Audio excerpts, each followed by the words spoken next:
Hello everyone. তো আজকে তোমাদের সাথে শেয়ার করব একটা সুন্দর রেসিপি। সেটা মানে বড় থেকে ছোট আমরা সকলে খেতে খুবই ভালোবাসি, তো বাচ্চারা তো অবশ্যই খুব ভালোবাসে। একদম নর্মাল পদ্ধতিতে তোমাদের ঘরে তৈরি করে সেটা দেখাবো। বাড়িতে যে কিছু উপকরণ থাকে সেগুলো দিই। আমরা জানি যে ছোটরা বাইরের জিনিস খেতে একটু বেশি ভালোবাসে, বাড়ির থেকে বেশি বাইরের জিনিসগুলো সব থেকে বেশি ভালোবাসে। তো আমার মেয়েকে কি করে আমি বাড়িতে সেই আইসক্রিমটা কী করে বানিয়ে দিই সেটাই তোমাদের সঙ্গে আজকে শেয়ার করবো। তো বলবো ভিডিওটা ভালো লাগলে অবশ্যই বলবো চ্যানেলটি সাবস্ক্রাইব করে চ্যানেলটা শেয়ার করে ভিডিওটা শেয়ার করে পাশে থাকবে সবাই। তো চলো শুরু করা যাক। প্রথমেই দেখো একটা পাত্র নিয়ে নিয়েছি, তাতে দিয়ে দেবো পরিমাণ মতন দুধ। তোমরা যেরকম পরিমাণ আইসক্রিম বানাবে ততটা পরিমাণ তোমরা কিন্তু দুধ ব্যবহার করবে। আমি এখানে বেশি পরিমাণ দুধ দিইনি, কারণ আমি অল্প পরিমাণে একটু আইসক্রিম বানাবো তার জন্য। তো দেখো দুধটা কিন্তু জল দিইনি, এটা কিন্তু খাঁটি গরুর দুধ, তো একটু জল দিইনি, আমি ওই দুধেই করছি। সামান্য পরিমাণ যে জলটা দিতে হয় তাতে দিয়ে দিয়েছি কিন্তু 2 প্যাকেট আমুল দুধ। আমুল দুধ দিলে কিন্তু আইসক্রিমটা খেতেও টেস্ট লাগে, তো তোমরাও চাইলে দিতে পারো একটু আমুল দুধ। তোমরা কিন্তু সম্পূর্ণ পরিমাণ হাতা দিয়ে তোমরা কিন্তু ডাবতে থাকবে দুধটাকে। এরপর দিয়ে দিচ্ছি সামান্য পরিমাণ চিনি। আমি কিন্তু 1 চামচ চিনি কিন্তু ব্যবহার করিনি, কারণ চিনির স্বাদটা নিতে পারিনি, সেই জন্য 1 চামচ চিনিটা এখানে দেখতে পাচ্ছ। তো দেখতেই পাচ্ছ দুধের ঘনত্বটা দেখে যে আস্তে আস্তে এটা কিন্তু মোটা হয়ে আসছে। তোমরা কিন্তু দুধটাকে কিন্তু খুব ভালো পরিমাণ ফোটাতে থাকবে, অল্প আঁচে কিংবা একটু জোর দিয়েও ফোটাতে পারো। এবং তাতে দিয়ে দিয়েছি 2 চামচ মতন কর্নফ্লাওয়ার। তোমরা চাইলে এটা ব্যবহার করতেও পারো, নাও করতে পারো, সেটা তোমাদের চয়েস।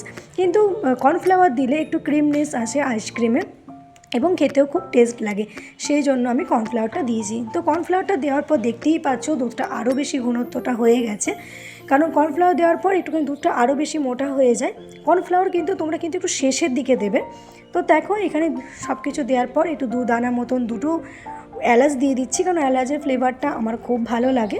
তোমরা চাইলে নাও দিতে পারো এবং দিতেও পারো, কারণ এলাচটা দিলে বেশ আইসক্রিমটাও বেশ ভালো লাগে খেতে। তো এখানে দিয়ে দিয়েছি 2টো এলাচ। তো দেখতেই পাচ্ছ আমার কিন্তু কমপ্লিট দুধের পরিমাণটা।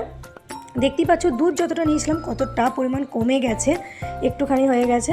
তো দেখো দুধটা এখানে ঠান্ডা করে নিয়ে আইসক্রিমে দিয়ে দিচ্ছি।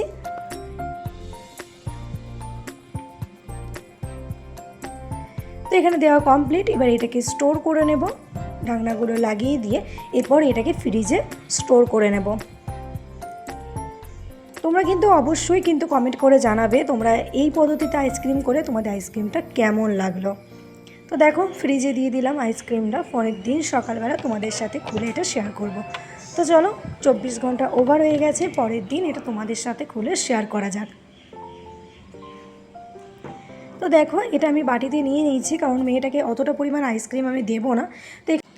তো এখানে দিয়ে দিয়েছি চকলেট সিরাপটা, কারণ এই চকলেটটা খেতে আমার ননিমা খেতেও একটু ভালোবাসে, সেই জন্য ওকে দিয়ে দিলাম। তো তোমরা কিন্তু এই পদ্ধতিতে আইসক্রিমটা বানিয়ে অবশ্যই কিন্তু কমেন্ট করে জানাবে আইসক্রিমটা কেমন লাগলো। তো দেখা হচ্ছে নেক্সট ভিডিওতে। আজকের মতন টাটা, বাই বাই।